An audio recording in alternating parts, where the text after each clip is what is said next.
தமிழ்நாட்டில் திமுக அரசு பொறுப்பேற்ற உடனேயே 2021 ஜூன் மாதமே காவிரி டெல்டா பாதுகாக்கப்பட்ட வேளாண் மண்டலத்தின் முரண்பாடாக சட்டவிரோதமாக நாகப்பட்டினம் மாவட்டத்தை பெட்ரோலிய ரசாயன மண்டலமாக அறிவிப்பு செய்து அரசாணை பிறப்பிக்கப்பட்டு பத்திரிகையிலும் விளம்பரம் கொடுக்கப்பட்டது. அதை எதிர்த்து போராடிய பிறகு முதலமைச்சர் நேரடியாக தலையிட்டு நான் அந்த அரசாணையை திரும்பப் பெறுகிறேன் என்று அறிவித்தார். அதற்கு பிறகு நமது நாகப்பட்டினம் எண்ணெய் சுத்திகரிப்பு ஆலை, மணலி எண்ணெய் சுத்திகரிப்பு ஆலையினுடைய விரிவாக்க திட்டம் கிட்டத்தட்ட 26,000-30,000 கோடி மதிப்பீட்டு அதற்கான பணிகள் துவங்கியது.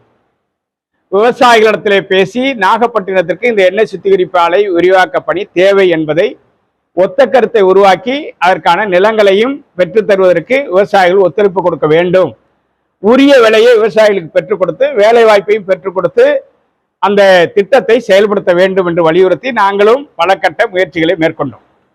ஆனால் இன்றைக்கு அந்த நாகப்பட்டினத்திற்கான முகவரியே அந்த மணலி ரிஃபைனரி என்று சொல்லக்கூடிய எண்ணெய் சுத்திகரிப்பு ஆலை தான். அந்த ஆலை இன்றைக்கு வெளிமாநிலத்திற்கு மாற்றம் செய்யப்பட்டு விட்டதாக சொல்லப்படுகிற செய்தி மிகுந்த அதிர்ச்சி அளிக்கிறது. இதுக்கு முழு பொறுப்பு திமுக அரசு தான்.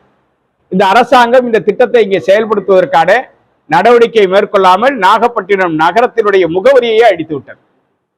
இனி என்ன செய்ய போகிறார்கள் என்பது எங்களுக்கு புரியாத புதிராக இருக்கிறது. எனவே அதே போல பாதிக்கப்படுகிற விவசாயிகளுக்கு உரிய இழப்பீடு பெற்றுத் தருவது இல்லை.